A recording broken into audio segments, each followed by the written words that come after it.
नमस्कार दोस्तों, political science learning with Jitendra YouTube channel पर आपका एक बार फिर से स्वागत है मित्रों। अभिनंदन है मित्रों, आप लोगों की पढ़ाई कैसी चल रही है? बढ़िया। और उम्मीद करता हूँ आप लोग अच्छे से पढ़ रहे होंगे, अच्छे से सब कुछ समझ रहे होंगे। हम यहाँ पर रीट के अंतर्गत सामाजिक विज्ञान विषय की तैयारी कर रहे हैं और इसके अंतर्गत हम अभी चला रहे हैं फर्स्ट यूनिट, जो कि उत्तर वैदिक काल सामाजिक परिवार से संबंधित है। उन सब की हम यहाँ पर चर्चा कर रहे हैं।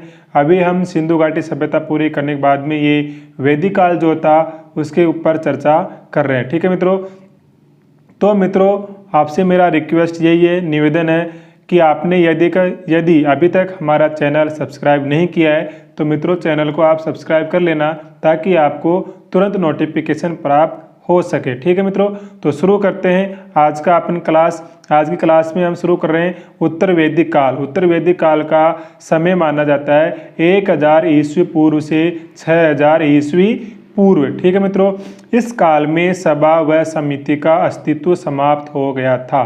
किस काल में? उत्तर वैदिक काल में सभा व समिति का अस्तित्व समाप्त हो गया था। सभा और समिति के बारे में हमने पढ़ा है मित्रों। सभा व समिति प्रजापति की पुत्रियां मानी जाती है, लेकिन सभा को राजा की प्रिवी काउंसिल बना दिया गया। सभा को राजा की प्रिवी काउंसिल बना दिया गया।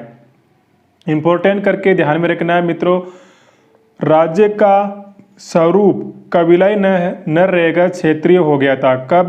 उत्तर वैदिक काल में राज्य का स्वरूप कबीलाई न रहकर कैसा हो गया?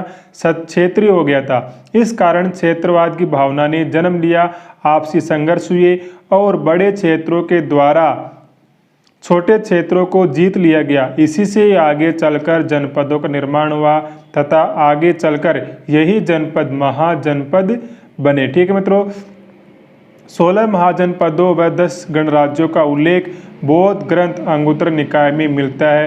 तो ये ध्यान में रखना आपको, बौद्ध ग्रंथ अंगुत्तर निकाय में निम्न में से हमें किसकी जानकारी मिलती है? 16 महाजनपदों की और 10 गणराज्यों की। इन दोनों की जानकारी हमको बौद्ध ग्रंथ अंगुत्तर निकाय से मिलती है। ठीक है मित्रों, उत्तर वैदिक आर्यों को लोहे का ज्ञान था, अर्थात वो लोहे से क्या थे? परिचित थे। इस दौरान इनका विस्तार गंगा यमुना दोआब क्षेत्र तक हो गया था। किनका? उत्तर वैदिक आर्यों का। दोआब किसे कहते हैं मित्रों? दोआब क्षेत्र उसे कहा जाता है जो दो नदियों के बीच का क्षेत्र हो। दो नदियों के बीच में स्थित भूमि को दोआब का क्षेत्र कहा जाता है। ठीक है, राजा में देवत्व का वास माना जाता था। कब? उत्तर वैदिक काल में ऐसा माना जाता था कि जो राजा है वो ईश्वर का प्रतिनिधि है, वो ईश्वर का ही उत्तराधिकारी है। ठीक है, उत्तर वैदिक काल में राजा को देवताओं के प्रतिनिधि के रूप में पूजा जाने लगा था। प्रशासनिक संगठन में परिवर्तन क्या हुआ उत्तर वैदिक काल में? इस काल में राजा ने एक सुव्यवस्थित प्रशासनिक तंत्र की स्थापना की, जिसमें रथकार से लेकर पटरानी तक के लोग शामिल थे, जिन्हें रत्नीन कहते थे। ये ध्यान में रखना आपको, उत्तर वैदिक काल में राजा ने एक व्यवस्था स्थापित की, प्रशासनिक तंत्र की, जिसमें रथकार से लेकर पटरानी तक के लोग शामिल होते थे और इन्हें क्या कहा जाता था? रत्नीन। ये आपको ध्यान में रखना है मित्रों। ठीक है, और इस काल में राजसूय यज्ञों का प्रचलन शुरू हो गया था। किस काल में? उत्तर वैदिक काल में राजसूय यज्ञों का प्रचलन शुरू हो गया था।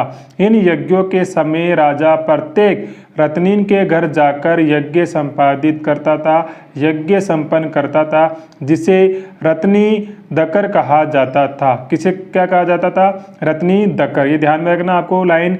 व्यावसायिक वर्ग को भी रत्नीन में शामिल किया गया था। तो यहाँ पर क्वेश्चन इस प्रकार से बन सकता है मित्रों कि उत्तर वैदिक काल में निम्न में से किसे रत्नीन में शामिल किया गया था या फिर शामिल नहीं किया गया था? रत्नीन राजा को प्रशासन में सहायता देने हेतु उसके प्रमुख सहयोगियों का एक समूह होता था। यानी कि रत्नीन किसे कहते थे? उत्तर वैदिक काल में राजा को प्रशासनिक कार्यों में सहायता देने के लिए जिन लोगों का समूह होता था उसे रत्नीन कहा जाता था। और राजा सहित कुल रत्नीन कितने होते थे? 12। ये ध्यान में रखना है। उत्तर वैदिक काल में राजा सहित रत्नीनों की संख्या कितनी थी? 12। ठीक है मित्रों। अब हम यहाँ पर रत्नीन और रत्नीन के कार्यों को देख लेते हैं। राजा या सम्राट, इसका क्या कार्य था? ये सर्वसेवा होता था, सर्वोच्च प्रशासनिक अधिकारी होता था राजा या सम्राट। पुरोहित का कार्य था राज्य का मुख्य सलाहकार। ध्यान में रखना है, उत्तर वैदिक काल में राजा का मुख्य सलाहकार होता था कौन? पुरोहित। सेनानी कौन था? सेनापति। युद्ध की लूट में इसका हिस्सा होता था। सेनानी सेनापति होता था और जो युद्ध में जो कुछ भी लूटा जाता था उसमें इस सेनानी का भी, इस सेनापति का भी हिस्सा होता था, अधिकार होता था। सूत, राजा का प्रमुख रथवान। ध्यान में रखना है, उत्तर वैदिक काल में राजा के प्रमुख रथवान को क्या कहा जाता था? यानी कि राजा के रथ को चलाने वाले को क्या कहा जाता था? तो ध्यान में रखना है सूत। युद्ध के समय राजा का उत्साहवर्धन करने वाला क्या कहलाता था उत्तर वैदिक काल में? सूत। ग्रामणी ग्राम का मुखिया होता था और संग्रहिता कोषाध्यक्ष। अक्षवाप पासे के खेल में राजा का प्रमुख सहयोगी। अक्षवाप कौन था? पासा के खेल में राजा का प्रमुख सहयोगी होता था और पासा विभागाध्यक्ष भी यही होता था। कौन? अक्षवाप। ये ध्यान में रखना है आपको। ये रत्नीन और रत्नीन के कार्य बहुत महत्वपूर्ण मित्रों। गोवी कर्तन, ये क्या था? गाय विभाग का अध्यक्ष। पालागल, राजा का मित्र व संदेशवाहक होता था। कौन? पालागल। तक्षण, राजा का रथ बनाने वाला। तक्षण, राजा का रथ बनाने वाला। और भागदूत कौन था? राजस्व अधिकारी होता था। और क्षत्रिय कौन था? राजप्रसाद का रक्षक, मतलब राजा के महल का रक्षक होता था क्षत्रिय। अन्य की बात करें तो अन्य में महिषी क्या था? राजा की सबसे प्रमुख रानी। उत्तर वैदिक काल में राजा की सबसे प्रमुख रानी को क्या कहा जाता था? महिषी। ध्यान में रखना है। और इसी को पटरानी भी कहते थे। ग्रामणी को राजाकृत अर्थात राजा द्वारा निर्मित बताया गया है। इस संदर्भ में ग्रामणी के स्थान पर महिषी को रत्नीन माना जाएगा। बाबाता, राजा की सबसे प्रिय रानी बाबाता कहलाती थी। उत्तर वैदिक काल में राजा की सबसे प्रिय रानी क्या कहलाती थी? बाबाता। परिव्यक्त उपेक्षित रानी होती थी ये। सतीपति, 100 गांवों का मुखिया सतीपति कहलाता था। स्थपति, सीमांत क्षेत्रों का प्रशासक व मुखिया। सीमांत क्षेत्रों का प्रशासक व मुखिया क्या कहलाता था? स्थपति। नोट करके आपको ध्यान में रखना है, सतीपति व स्थपति दोनों रत्नीन में शामिल नहीं थे। ध्यान में रखना है, उत्तर वैदिक काल में निम्न में से रत्नीन में शामिल नहीं थे, सतीपति और स्थपति। राजाकृत, राजा ही जिसका निर्माता हो। इसमें ग्रामणी, सूत इत्यादि को शामिल किया जाता था। आपको दिख नहीं रहा होगा, मैं पढ़ के आपको सुना रहा हूँ। राजाकृत, राजा ही जिसका निर्माता करता उसे राजाकृत कहते थे और इसमें ग्रामणी, सूत इत्यादि को शामिल किया जाता था। एक आगे लिखा हुआ है इसमें विरास किसे कहते हैं? राजा के 8 प्रमुख समर्थक विरास कहलाते थे। राजा के 8 प्रमुख समर्थक विरास कहलाते थे। कब? उत्तर वैदिक काल में। उत्तर वैदिक कालीन सामाजिक जीवन की बात करें तो सबसे बड़ा परिवर्तन वर्ण व्यवस्था में हुआ था। कब? उत्तर वैदिक काल में, जो कि वैदिक काल के अंतिम चरण में प्रारंभ हुआ और समाज पूर्णतः 4 वर्णों में विभाजित हो गया। पाणिनि महोदय ने शूद्रों को 2 श्रेणियों में विभाजित किया है, निर्वसित और अनिर्वसित। ध्यान में रखना है, पाणिनि महोदय ने शूद्रों को किन 2 श्रेणियों में विभाजित किया था? निर्वसित और अनिर्वसित। परिणाम स्वरूप मिश्रित जातियों का प्रादुर्भाव हुआ। फलतः समाज में 2 प्रकार के विवाह प्रचलन में आए। कौन कौन से? अनुलोम विवाह और प्रतिलोम विवाह। अनुलोम विवाह किसे कहते हैं? जब उच्च वर्ग का पुरुष निम्न वर्ग की महिला के साथ में विवाह कर ले। जब उच्च वर्ग का पुरुष निम्न वर्ग की महिला के साथ में विवाह कर ले तो इस विवाह को कहेंगे हम अनुलोम विवाह। प्रतिलोम विवाह, जब उच्च वर्ण की महिला द्वारा निम्न वर्ण के पुरुष के साथ में विवाह कर लिया जाए तो उस विवाह को हम क्या कहते हैं? प्रतिलोम विवाह। उत्तर वैदिक काल में स्त्रियों की स्थिति की बात करें कि कैसी थी, तो उत्तर वैदिक काल में स्त्रियों की स्थिति खराब हो गई थी। जबकि हमने पढ़ा है वैदिक काल में स्त्रियों की स्थिति सम्मानजनक थी, उनको भी सभा में भाग लेने का अधिकार था, पुरुषों के बराबर उनको भी अधिकार प्राप्त थे वैदिक काल में। जबकि उत्तर वैदिक काल में क्या हुआ? उत्तर वैदिक काल में स्त्रियों की स्थिति खराब हो गई, उनको वो अधिकार नहीं रहे जो वैदिक काल में प्राप्त थे। कन्या के जन्म को कष्ट का सूचक माना जाने लगा। कब? उत्तर वैदिक काल में। ठीक है मित्रों, विवाह उत्सव 2 चरणों में पूरा होता था। विवाह उत्सव 2 चरणों में विवाह पूरा होता था। कौन कौन सा? प्राणी ग्रहण, जब वर वधु एक दूसरे के दाहिने हाथ को पकड़कर यह प्रण लेते थे कि जीवन भर उनमें आपसी सहमति व सामंजस्य रहेगा, तो उसको क्या कहते हैं? प्राणी ग्रहण। और सतपति, वर वधु एक दूसरे के साथ 7 कदम चलकर जीवन पर्यंत साथ चलने का प्रण लेते थे, तो इसका मतलब होता है सतपति। धर्मशास्त्रों के अनुसार 8 प्रकार के विवाह माने गए हैं। प्रजापत्य विवाह, इसमें क्या होता है? इसमें कन्या का पिता वर को कन्या प्रदान करता है तथा वर वधु धर्म का आचरण करते हुए विवाह करते हैं। प्रजापत्य विवाह में क्या होता है? कन्या का पिता होता है, वर को कन्या प्रदान करता है तथा वर वधु धर्म का आचरण करते हुए विवाह करते हैं। ठीक है मित्रों, यहाँ पर प्रजापत्य विवाह के संबंध में आपको ये ध्यान में रखना है। आगे देखें हम आर्ष विवाह को, तो इसमें वर द्वारा कन्या के पिता को कन्या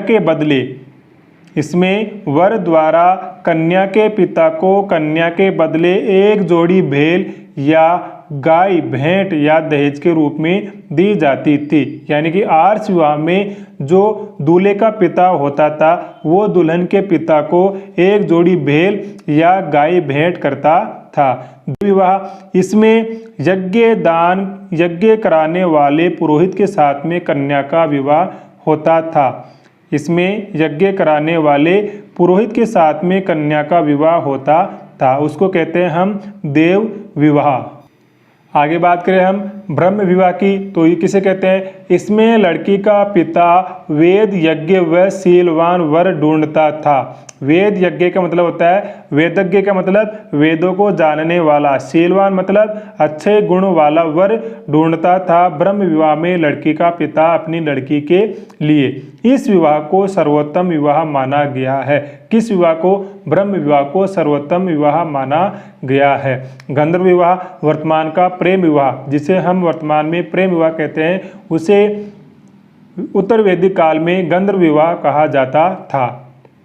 आसुर विवाह, इसमें कन्या का पिता धन लेकर अपनी लड़की को बेच देता था, उसको कहते हैं हम आसुर विवाह। राक्षस विवाह की बात करें, इसमें बलपूर्वक कन्या का अपहरण करके विवाह किया जाता था। महाभारत काल में इसे क्षत्र धर्म कहा गया है, अतः इसे शात्र विवाह भी कहते हैं। क्षत्रियों का धर्म कहा गया है कि क्षत्रिय इस प्रकार से विवाह करेंगे, और इसी कारण से राक्षस विवाह को शात्र विवाह भी कहा गया है। बात करें हम पैशाच विवाह की, तो पैशाच विवाह किसे कहते हैं? इसे सबसे निकृष्ट विवाह माना गया है। इसमें छल द्वारा कन्या के शरीर पर अधिकार कर लिया जाता था, इसे कहते हैं पैशाच विवाह। जन्म से लेकर मृत्यु तक 16 संस्कार बनाए गए थे। कब? उत्तर वैदिक काल में। संस्कार हम पढ़ लेते हैं फटाफट। गर्भाधान के बाद में पुंसवन, सीमांतोन्नयन, जातकर्म, नामकरण, निष्क्रमण, अन्नप्रसान, चूड़ाकर्म, करणभेद, विद्यारंभ, उपनयन, वेदारंभ, केशांत, समावर्तन, विवाह और अंत्येष्टि, ये 16 संस्कार माने गए हैं गर्भ धारण करने से लेकर अंतिम संस्कार होने तक। ये ध्यान में रखना है आपको, ठीक है। अब बात करें हम उत्तर वैदिक काल में धार्मिक जीवन कैसा था। देवमंडल की कल्पना त्रिदेव अर्थात ब्रह्मा विष्णु महेश की कल्पना की गई थी। उत्तर वैदिक काल में देवमंडल की कल्पना की गई थी। इसके अंदर त्रिदेव अर्थात ब्रह्मा विष्णु महेश की कल्पना की गई थी। धार्मिक जीवन में तर्क का उदय हुआ, अतः स्वर्ग व नरक की अवधारणा ने जन्म ले लिया। कब? उत्तर वैदिक काल में। यज्ञों पर बल दिया गया जो कई महीनों तक चलते थे। आर्य अपने मन में उठे प्रश्नों का उत्तर अन्यत्र ढूंढने का प्रयास करते थे, अतः उपनिषदों की रचना हुई। आर्य अपने मन में जो भी प्रश्न उठते थे उन प्रश्नों का उत्तर ढूंढने के लिए खूब प्रयास करते थे और इसी कारण से क्या हुआ, उपनिषदों की रचना हुई। मंत्रों के उच्चारण पर बल दिया गया। ब्राह्मणों द्वारा किए जाने वाले यज्ञ को स्रोत कहा जाता था। ये ध्यान में रखना है, उत्तर वैदिक काल में ब्राह्मणों के द्वारा किए जाने वाले यज्ञ को क्या कहा जाता था? स्रोत। बात करें हम महत्वपूर्ण यज्ञों की तो राजसूय यज्ञ, राजा के सिंहासनारूढ़ होते समय यानी कि जब राजा अपने पद पर बैठता था उस समय किए जाने वाला यज्ञ राजसूय यज्ञ कहलाता था। इसमें इंद्र व प्रजापति की पूजा की जाती थी। वाजपेयी यज्ञ, राजा में देवीय शक्तियों के आरोपण हेतु, राजा में देवीय शक्तियों के आरोपण का मतलब होता है राजा में देवीय शक्तियों का आह्वान करने हेतु किए जाने वाला यज्ञ वाजपेयी यज्ञ कहलाता था। और वाजपेयी यज्ञ में गुड़ दौड़ भी कराई जाती थी, घोड़ों की दौड़ भी कराई जाती थी। अश्वमेध यज्ञ, राजा के चक्रवर्ती होने के लिए किए जाने वाला यज्ञ अश्वमेध यज्ञ कहलाता था। यह यज्ञ 1 साल तक चलता था। इसमें राजा के साथ उसकी रानी का बैठना अनिवार्य था। इस यज्ञ के दौरान एक घोड़ा छोड़ा जाता था। किस यज्ञ के दौरान? अश्वमेध यज्ञ के दौरान। यह घोड़ा जिन जिन क्षेत्रों से होकर गुजरता था वह सारे क्षेत्र उस राजा के अधीन माने जाते थे। किस राजा के अधीन? जो अश्वमेध यज्ञ कर रहा है, जिसने अपना घोड़ा छोड़ा है घूमने के लिए। यज्ञ समाप्ति पर राजा को राजाधिराज कहा जाता था। तो उत्तर वैदिक काल में किस यज्ञ को समाप्त हो जाने के बाद में, किस यज्ञ को संपन्न करने के बाद में राजा को राजाधिराज की उपाधि दी जाती थी? तो वो हमारा आंसर होगा अश्वमेध यज्ञ, ठीक है। आगे हम बात करें अग्निहोष्टम यज्ञ। इस यज्ञ में सोमरस पीसा जाता था तथा अग्नि को पशु की बलि दी जाती थी। दोनों लाइनें याद रखने योग्य मित्रों। किस यज्ञ में सोमरस पीसा जाता था? अग्निहोष्टम। किस यज्ञ में पशु की बलि दी जाती थी? अग्निहोष्टम। इस यज्ञ के पूर्व बाद में याज्ञिक व उसकी पत्नी को 1 वर्ष तक सात्विक जीवन व्यतीत करना पड़ता था। यानी कि जो अग्निहोष्टम यज्ञ कर रहा है उसको और उसकी पत्नी को 1 वर्ष तक सात्विक जीवन व्यतीत करना होता था।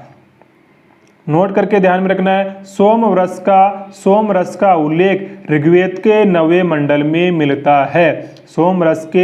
सोमरस का उल्लेख ऋग्वेद के 9वें मंडल में मिलता है। यह विशेष प्रकार की जड़ी बूटियों से निर्मित होता था तथा यह देवताओं का सबसे प्रिय पेय पदार्थ माना जाता था। पुरुष मेध यज्ञ की बात करें, इस यज्ञ में पुरुष की बलि दी जाती थी। पुरुष के नाम से पता लग रहा है पुरुष मेध यज्ञ, किस यज्ञ में पुरुष की बलि दी जाती थी तथा 25 यूपो का मतलब होता है यज्ञिक स्तंभ बनाए जाते थे का प्रयोग किया जाता था। किस यज्ञ में 25 यूपो का प्रयोग किया जाता था? पुरुष मेध यज्ञ। या फिर पुरुष मेध यज्ञ में कितने यज्ञिक स्तंभ या यूपो का प्रयोग किया जाता था? तो ये होगा पुरुष मेध यज्ञ, ठीक है मित्रों। आगे देख लेते हैं हम पुत्रेष्टि यज्ञ। पुत्र की प्राप्ति हेतु किए जाने वाला यज्ञ पुत्रेष्टि यज्ञ कहलाता था। किरीरिष्टि यज्ञ, अकाल के समय वर्षा हेतु किए जाने वाला यज्ञ किरीरिष्टि यज्ञ कहलाता था। कब? उत्तर वैदिक काल में। बात करें हम उत्तर वैदिक काल के दौरान ही ग्रस्त आर्यों के द्वारा किए जाने वाले यज्ञ, जो यज्ञ हमने पढ़े हैं वो यज्ञ राजा महाराजा करते थे, और ये जो यज्ञ हैं पढ़ रहे हैं वो ग्रस्त आर्यों के द्वारा किए जाते थे। ब्रह्म यज्ञ, ऋषि यज्ञ, अध्ययन अध्यापन द्वारा ब्रह्मा के प्रति अपनी कृतज्ञता प्रकट करने हेतु ग्रस्त आर्यों के द्वारा ब्रह्म यज्ञ, ऋषि यज्ञ किया जाता था। देव यज्ञ, हवन द्वारा देवताओं की पूजा अर्चना करना देव यज्ञ कहलाता है। पितृयज्ञ, पितृ को जल एवं भोजन द्वारा तर्पण करना पितृयज्ञ कहलाता है। मनुष्य यज्ञ, अतिथि सत्कार, मतलब जो भी अतिथि हमारे घर में आए हैं उनका सम्मान करना, उनका सत्कार करना मनुष्य यज्ञ माना जाता था। भूत यज्ञ, समस्त जीवों के प्रति कृतज्ञता प्रकट करने हेतु भूत यज्ञ किया जाता था। तो ग्रस्त आर्यों द्वारा किए जाने वाले यज्ञों के बारे में हमको पता रखना है अच्छे से, यहाँ से भी क्वेश्चन बनने की पूरी संभावना रहती है। बात करें हम ऋण, मतलब मनुष्य के ऊपर कितने प्रकार के ऋण माने गए हैं, तो मनुष्य के ऊपर 3 प्रकार के ऋण माने गए हैं, ऋषि ऋण, पितृ ऋण और देव ऋण। धर्म के तर्क का उदय, जिसके फलस्वरूप नरक स्वर्ग की अवधारणा का उदय हुआ। धर्म में तर्क का उदय हो गया, जिसके फलस्वरूप क्या हुआ? नरक और स्वर्ग की अवधारणा का जन्म हुआ। प्रथम अमर व्यक्ति यम को माना गया है। प्रथम अमर व्यक्ति किसे माना गया? यम को माना गया है। विश्व के प्रथम जन्मे व्यक्ति को विश्वकर्मा कहा गया है। विश्व के प्रथम जन्मे व्यक्ति को विश्वकर्मा कहा गया है। ऋग्वेद में शरीर को 5 तत्वों से निर्मित होने के बजाय एक ही तत्व जल से निर्मित होना बताया गया है। ध्यान में रखना, ऋग्वेद में निम्न में से किस तत्व से शरीर का निर्माण होना बताया गया है, तो वो होगा ओनली सिर्फ और सिर्फ जल। ठीक है, 5 तत्वों से निर्मित न होने के बजाय ओनली जल से ही हमारे शरीर का निर्माण हुआ है, ऐसा बताया गया है ऋग्वेद के अंदर। उत्तर वैदिक कालीन आर्थिक जीवन की बात करें तो उत्तर वैदिक काल में कृषि और पशुपालन करते थे लोग। लोहे से परिचित हो गए थे। लोहे को श्याम कहा जाता था, श्याम या कृष्ण अयस कहते थे। तांबे को लोहित अयस कहते थे। उत्तर वैदिक काल में तांबे को लोहित अयस कहते थे। मुद्रा, शतमान, कृष्णल और पाद, ये मुद्राएं थी उत्तर वैदिक काल में। शतमान का मतलब शतपथ ब्राह्मण में उल्लेखित है। शतमान जो मुद्रा है शतपथ ब्राह्मण में उल्लेखित है। इसके अनुसार शतमान मुद्रा का केवल ब्राह्मणों को दक्षिणा देने हेतु प्रयोग में लिया जाता था। तो यहाँ पर मित्रों आपको क्या ध्यान में रखना है, उत्तर वैदिक काल में किस मुद्रा का प्रयोग केवल और केवल सिर्फ ब्राह्मणों को दक्षिणा देने के लिए किया जाता था, तो वो मुद्रा होगी शतमान। ये ध्यान में आपको रखना है मित्रों, ठीक है। व्यावसायिक वर्ग हेतु श्रेष्ठी, गण, गणपति शब्दों का प्रयोग किया गया है। ध्यान में रखना है, उत्तर वैदिक काल में व्यावसायिक वर्ग हेतु कौन से शब्दों का प्रयोग किया गया है, निम्न में से किस शब्द का प्रयोग नहीं किया गया है, इस प्रकार के क्वेश्चन बनने की यहाँ से संभावना रहती है। तो श्रेष्ठी, गण, गणपति शब्दों का प्रयोग उत्तर वैदिक काल में व्यावसायिक वर्ग के लिए किया गया था। व्यावसायिक वर्ग के मुखिया को श्रेष्ठीन कहा जाता था और व्यावसायिक वर्ग के आगे एक व्यक्ति पथ प्रदर्शक के रूप में कार्य करता था, जिसे शार्तवाह कहा जाता था। बलि, राजा को अपनी तरफ से दी गई भेंट व उपहार बलि कहलाता था। उत्तर वैदिक काल में राजा को अपनी ओर से दी गई भेंट व उपहार बलि कहलाता था। अन्य महत्वपूर्ण तथ्यों की बात करें हम तो यहाँ पर उत्तर वैदिक काल में केवल वैश्य लोग ही घर कर चुकाते थे। उत्तर वैदिक काल में केवल वैश्य लोग ही कर चुकाते थे, जिसे शतपथ ब्राह्मण में बलि कहा गया है। ठीक है, ये ध्यान में आपको रखना है। सर्वप्रथम जल प्लवन का उल्लेख शतपथ ब्राह्मण में मिलता है। वरुण को राक्षसों का देवता कहा गया है। वर्ण व्यवस्था का पूर्ण उल्लेख सर्वप्रथम जाबलोपनिषद में मिलता है। वर्ण व्यवस्था का पूर्ण उल्लेख सर्वप्रथम किस उपनिषद में मिलता है? जाबलो उपनिषद में। जबकि गोत्र शब्द का प्रथम उल्लेख हमको अथर्ववेद में मिलता है। ध्यान में रखना है, वर्ण व्यवस्था का पूर्ण उल्लेख सर्वप्रथम किस उपनिषद में मिलता है? जाबलो उपनिषद में। और गोत्र शब्द का प्रथम उल्लेख मिलता है हमको अथर्ववेद में। उत्तर वैदिक काल में रचित छांदोग्य उपनिषद में सर्वप्रथम 3 आश्रमों का उल्लेख मिलता है। संन्यास आश्रम की स्थापना उत्तर वैदिक काल के बाद की मानी जा सकती है। उत्तर वैदिक काल के बाद में मानी जाती है संन्यास आश्रम की स्थापना। ठीक है मित्रों, और आगे हम चर्चा करना चाहे, उत्तर वैदिक काल में स्त्रियों को संपत्ति से वंचित कर दिया गया था। वैदिक शब्द और वर्तमान शब्द। वैदिक काल में उर्वरा किसे कहा जाता था? जोता हुआ खेत को, जिसे हम वर्तमान में जोता हुआ खेत कहते हैं, उससे वैदिक काल में उर्वरा कहते थे। जिसे हम वर्तमान में भेल कहते हैं, उसको वैदिक काल में वृक कहते थे, वृक या उक्सन। जिसको हम गोबर की खाद कहते हैं, गोबर की खाद कहते हैं वर्तमान में, उसको वैदिक काल में कृष या सकृत कहा जाता था। जिसे हम हल से बनी हुई नालियाँ कहते हैं अभी वर्तमान में, उनको वैदिक काल में सीता कहा जाता था। ठीक है, और बादल या करमार लोहा, उसको वैदिक काल में परजन्य कहा जाता था।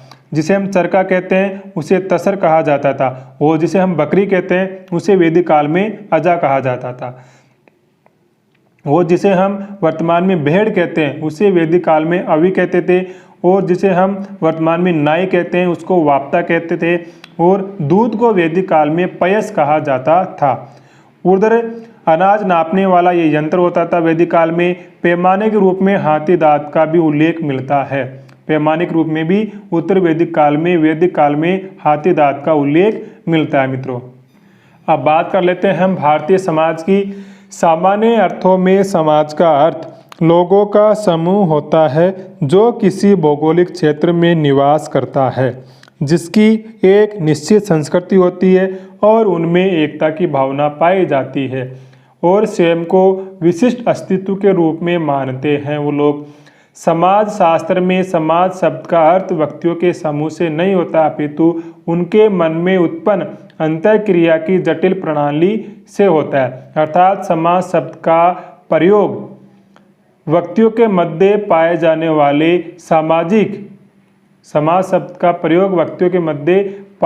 वाले सामाजिक संबंधों के आधार पर निर्मित व्यवस्था से है। समाज सामाजिक संबंधों का जाल है जिससे यह समाज दृढ़ता के साथ आपस में बंधा रहता है। यह परिभाषा किसकी है? रॉबर्ट बीर स्टीड की। भारतीय समाज की विशेषताओं की बात करें तो हम समाज कैसा है? अमूर्त है, अर्थात समाज का कोई रंग रूप माप तोल नहीं होता है।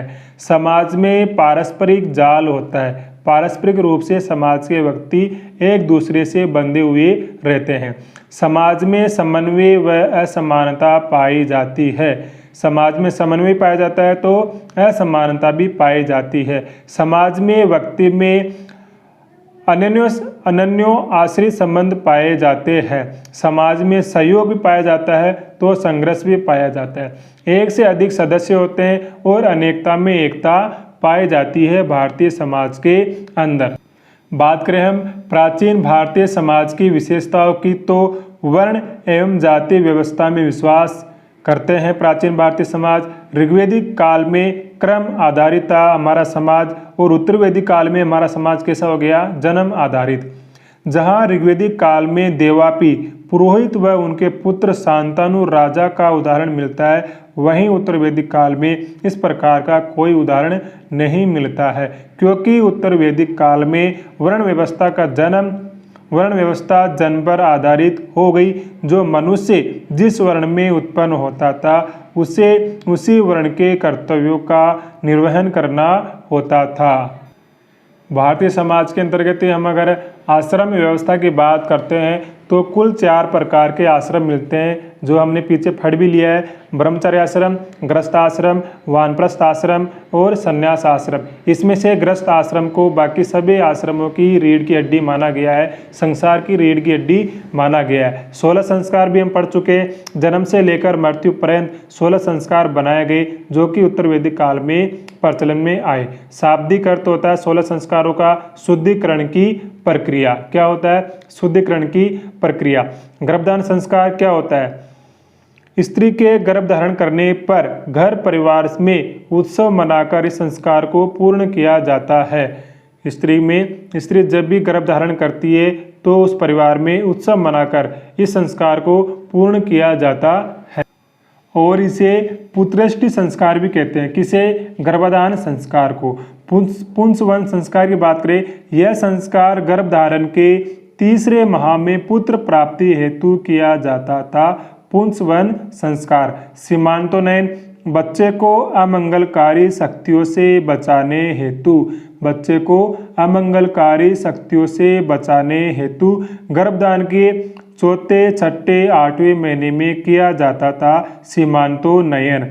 यानी कि बच्चे को अमंगलकारी शक्तियों से बचाने हेतु निम्न में से कौन सा संस्कार किया जाता था?